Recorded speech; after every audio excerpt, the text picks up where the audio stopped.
12th English Ulysses book back grammar answer full and full 17 நிமிஷம் மாணவர்களுக்காக முழுசாக full explanation in Tamil தலைநன் YouTube channel 12th English Ulysses book back grammar answer miss பண்ணாமல் முழுசாக பாருங்கள். Subscribe பண்ணிவிட்டு தொடர்ந்து ஆதரவு தாங்க. நன்றி. Now we are going to see 12th standard unit 4 poem Ulysses. இன்னைக்கு நம்ம இந்த வீடியோல என்ன பார்க்க போறோம்னா 12ஆம் வகுப்பு யூனிட் 4ல இருக்கக்கூடிய போம் யூலிசிஸ் அதோட புக் பேக் கொஸ்டின் ஆன்சர் தான் பார்க்க போறோம். Take a book page number 130. Complete the summary of the poem choosing words from the list given below lines 1 to 32. அதாவது இந்த பாக்ஸ்ல some words கொடுத்திருக்காங்க. நம்ம இதை எடுத்து fill in the blanks மாதிரி என்ன செய்யணும், fill பண்ணணும். Ulysses is unwilling to discharge his duties as a king as he longs for adventures. He is filled with an unquenchable thirst for adventure and wishes to live life to the fulfilling. He has traveled far and wide, gained knowledge for various places, cultures, men, and matters. He recalls with delight his experience at the Battle of Troy. Enriched by his experience, he longs for more and his quest seems endless. Like metal which would rust if unused, life without adventure is meaningless. According to him, living not merely breathing to stay alive. Though old but jestful, Ulysses looks at every hour as a bringer of new things and earns to follow knowledge even if it is untrainable. Next, lines 33 to 42. Ulysses decides to hand over his kingdom to his son Telemachus, who would fulfill his duties towards his subjects with care and prudence. Telemachus possesses patience and has the will to civilize the citizens of Ithaca in a tender way. Ulysses is happy that his son would do his work blamelessly and he would pursue his quest for travel and knowledge. Next, lines 44 to 70. Ulysses beckons his sailors together at the port where the ship is ready to sail. His companions, who have faced both thunder and sunshine with a smile, are united by their undying spirit of adventure. Though death would end everything, Ulysses urges his companions to join him and sail beyond the sunset and seek a new year, world regardless of consequences.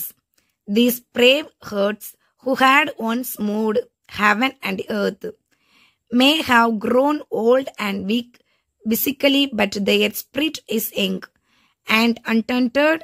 His call is an inspiration for all those who seek true knowledge and strive to lead meaningful lives. Next, take a book page number 131. Answer the following questions in 1 or 2 sentences. Question answer கேட்டிருக்காங்க. A. Ulysses is not happy to perform his duties as a king. Why? Ulysses வந்து கிங்கா இருக்கும்போது அவர் ஹாப்பியா இல்ல. ஏன் அவர் ஹாப்பியா இல்ல?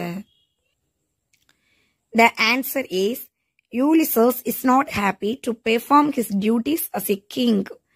அதாவது Ulysses வந்து கிங்கா அவரோட டியூட்டியை பார்க்கும்போது அவருக்கு ஹாப்பி இல்ல. பிகாஸ் ஏனென்றால் his heart always longs for adventure and travel. அவருடைய ஹார்ட் எப்போதுமே எதுக்கு ஆசைப்படும் அப்படின்னா அட்வென்ச்சர்ஸ்க்கும் டிராவல் பண்றதுக்கும் தான் ஆசைப்படும். Next B. What does he think of the people of his kingdom? He thinks that the people of his kingdom are savage people. C. What has Ulysses gained from his travel experience? He has gained wide knowledge of various places, cultures, men and matters. அவர் நிறைய விதமான knowledge, நிறைய place and culture, கலாச்சாரம், men and matters இது எல்லாமே learn பண்ணணும் அப்படின்னு ஆசைப்பட்டாரு. Pick out the lines which convey that his quest for travel is unending. How dull it is to pass, to make an end, to rust unpunished, not to shine in use. Next, as though to breathe were life. From the given line, what do you understand of Ulysses' attitude to life? The answer is, for him life is not merely for breathing. It is always for adventure. What does Ulysses yearn for? Ulysses yearns for knowledge and adventure. அதாவது Ulysses வந்து எதெல்லாம் earn பண்ணியிருப்பார் அப்படின்னா நாலேஜும் அட்வென்ச்சரும். Who does the speaker address in the second part? Second பார்ட்ல அந்த speaker வந்து யாரை அட்ரஸ் பண்ணியிருப்பாங்க? In the second part, Ulysses addresses his son. Ulysses வந்து செகண்ட் பார்ட்ல அவரோட சன்னை அட்ரஸ் பண்ணியிருப்பாரு, Telemachus. Why did Ulysses want to hand over the kingdom to his son? Ulysses வந்து அவரோட கிங்டம் தன்னோட சன்னிட்ட ஹேண்ட் ஓவர் பண்ண நினைச்சிருப்பாரு. ஏன் அப்படின்னு கேட்டிருக்காங்க. எதனால்? Ulysses wanted to go with the sailors for new expedition. He knew that his son would rule the kingdom with care and prudence. So he wanted to hand over the kingdom to him. அதாவது அவர் வந்து தன்னுடைய பையன் மேல முழு நம்பிக்கை வச்சிருந்தாரு, நல்லா rule பண்ணுவாரு அப்படின்ட்டு. தென் யூலிசஸ்க்கும் நிறைய அட்வென்ச்சர்ஸ், நிறைய எக்ஸ்பீரியன்சஸ் எல்லாம் அவரு ஏர்ன் பண்ண நினைச்சாரு. அதனால தன்னோட கிங்டமை தன்னோட சன்னிட்ட என்ன செஞ்சாரு? ஹேண்ட்ஓவர் பண்ணாரு. How would Telemachus transform the subjects? Telemachus possesses patience and has the will to civilize the citizens of Ithaca in a tender way.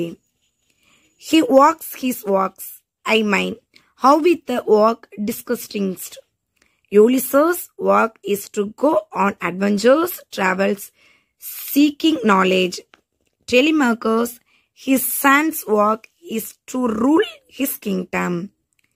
In what ways were Ulysses and his mariners alike? Like Ulysses, his mariners also had the undying spirit of adventure. What could be the possible outcomes of their travel? The travel would bring them knowledge. It will help them to seek a new word. It would help them lead a meaningful life. The travel வந்து அவருக்கு நிறைய knowledge கொடுத்தது. அது அவருக்கு எதுக்கு help ஆச்சு? New words, புதிய உலகத்தை பார்க்கறதுக்கு உதவி செஞ்சது. It would help them lead a meaningful life. ஒரு அர்த்தமுள்ள வாழ்க்கையை வழி நடத்துறதுக்கு இது என்ன செஞ்சுட்டு யூஸ் ஆச்சு. Next, take a book page number 132.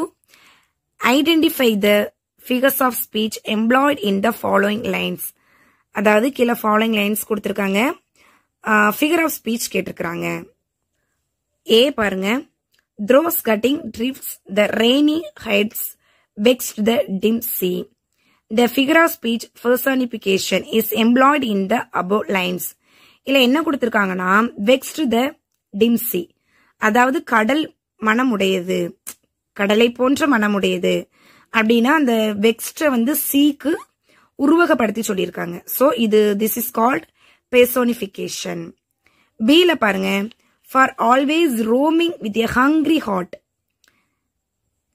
இதுல என்ன கொடுத்திருக்காங்க? ஹங்கிரி ஹார்ட், இதயத்துக்கு வந்து பசிக்கு அப்படின்னு அதை உருவகப்படுத்தியிருக்காங்க. Hungry heart. அப்ப இதுவும் என்னதான்? பெர்சோனிஃபிகேஷன் தான். Next, and drunk delight of battle with my peers. இதுல வந்து போர், அந்த பேட்டில வந்து மகிழ்வு பானம் அப்படின்னு ஓமையா கொடுத்திருக்காங்க. And drunk delight of battle with my bears. இதுல பேட்டில் அப்படிங்கறத வந்து அந்த போரை வந்து மகிழ்வு பானமா ஓமையா சொல்லியிருக்காங்க.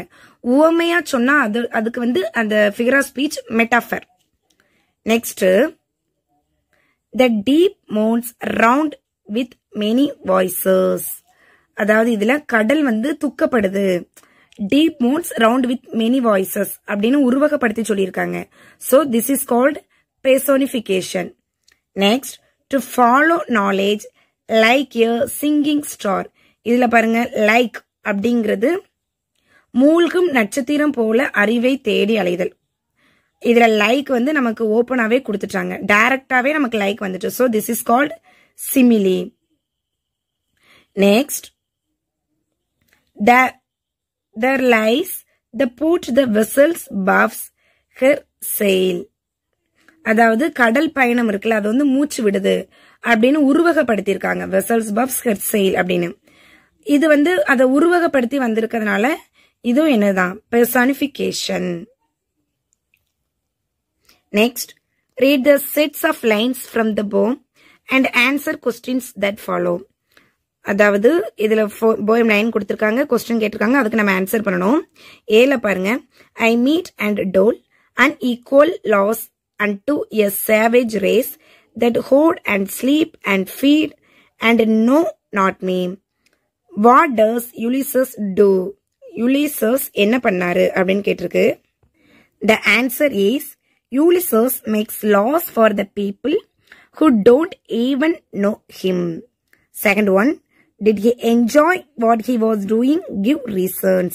No, he did not enjoy what he was doing because his heart was longing for, did not want to sit idle and just make laws for the people.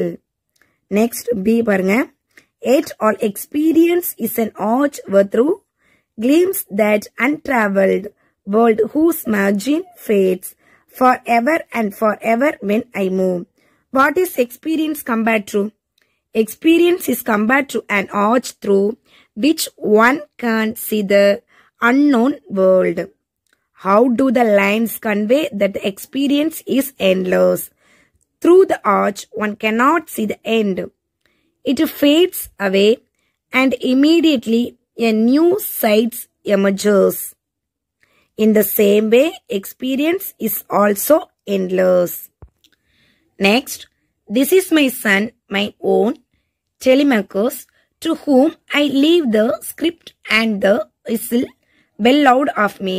Who does Ulysses entrust his kingdom to in his absence? Ulysses entrust his kingdom to his son Telemachus in his absence. அதாவது அவரை அந்த kingdom rule பண்ணும்போது options ஆனதை அதை யாரை வச்சு நிகர் பண்ணார் அப்படின்னா டெலிமேக்கஸ், அவரோட Sun. Bring out the significance of the script. Script is the ornamental rod carried by kings. It is a symbol of royal power and sovereignty. That ever with a frolic welcome took the thunder and the sunshine and opposed. What do thunder and sunshine refer to? Thunder and sunshine refers to the easy and difficult situation. அதாவது தண்டரும் சன்ஷைனும் எதை refer பண்ணுது அப்படின்னா easy and difficult situation. ஈஸியாகவும் எளிமையாகவும் கடினமாகவும் இருக்கக்கூடிய சூழ்நிலையை குறிக்கிறதா எனது Thunder and sunshine. What do we infer about the attitude of the sailors? Sailors have an adventurous spirit to accept any situation on their way. Their attitude is very positive. அதாவது சேலர்ஸோட attitude எப்பவுமே பாசிட்டிவா இருக்கணும். எந்த ஒரு situation வந்தாலும் அதை accept பண்ணக்கூடிய அளவுக்கு மைண்ட் செட் இருக்கணும். Next, death closes all but something or the end. Some work of noble note may yet be done, not unbecoming men that strive with gods. The above lines convey the undying spirit of Ulysses. Explain. Yes, Ulysses has a strong and determined mind to travel. அதாவது Ulysses வந்து ரொம்ப ஸ்ட்ராங்கா உறுதியா இருந்தாரு. எதுல உறுதியா இருந்தாரு? Adventures பண்றதுக்கும் டிராவல் பண்றதுலயும் அவருடைய மனநிலை உறுதியா இருந்தது. He is already old. அவர் ஏற்கனவே வயதானவர் தான். He knows that death will bring an end to everything. அவருக்கு தெரியும் டெத் வந்து எல்லாத்துக்கும் ஒரு எண்டு தான். இருந்த போதிலும் he thinks, அவர் என்ன யோசிச்சார்னா, that there is lot more work to do during his lifetime. அதாவது மரணம் ஒரு முடிவா இருந்தாலும் நம்ம இருக்கக்கூடிய காலத்துல நிறைய விஷயங்கள் சாதிக்கணும் அப்படின்னு அவர் திங்க் பண்ணாரு. So he invites other sailors to join him. Next, pick out the words in alliteration in the above lines. இதோட alliteration என்னன்னு பாத்தீங்கன்னா noble note. அதாவது ஃபர்ஸ்ட் லெட்டர் சேமா இருது. ஸோ அதனாலதான் அதோட alliteration noble note. For my purpose holds to sail beyond the sunset and the parts of all the western stars until I die. What was Ulysses' purpose in life? Ulysses' purpose in life was to travel far away beyond the horizon to unknown lands till his death. அதாவது யூலிசஸோட purpose என்னதான்? Long travel and adventures தான். How long would his venture last? His venture would last till his death. அவரோட மரணம் வரைக்கும் அதோட ventures லாஸ்டா இருக்குமா? What does the word bots means here? Bots means the travel experience of Ulysses. அதாவது இதுல bots அப்படிங்கிறது travel experiences மீன் பண்ணுது. Next, one equal timber of heroic hearts made weak by time and fate, but strong in will to strive, to seek, to find, and not to yield. Though made weak by time and fate, the hearts are heroic explain. Ulysses and the sailors are old. Ulyssesum sailorஸும் எப்படி இருந்தாங்க? ஓல்டா தான் இருந்தாங்க. They may be weak. அவங்க வீக்கா கூட இருக்கலாம் due to age. அவங்களோட வயசு காரணமா முதிர்வா கூட இருக்கலாம். பட் இருந்தாலும் they are very strong. அதுல அவங்க எல்லாரும் எப்படி இருந்தாங்க? ஸ்ட்ராங்கா இருந்தாங்க. Spirit with brave hearts. Pick out the words in alliteration in the above lines. மேல கொடுத்திருக்க லைன்ஸ்ல இருந்து alliteration கேட்டிருக்காங்க. Heroic hearts, weak will, strive, seek. First letter சேமா இருக்கிறதா என்னது?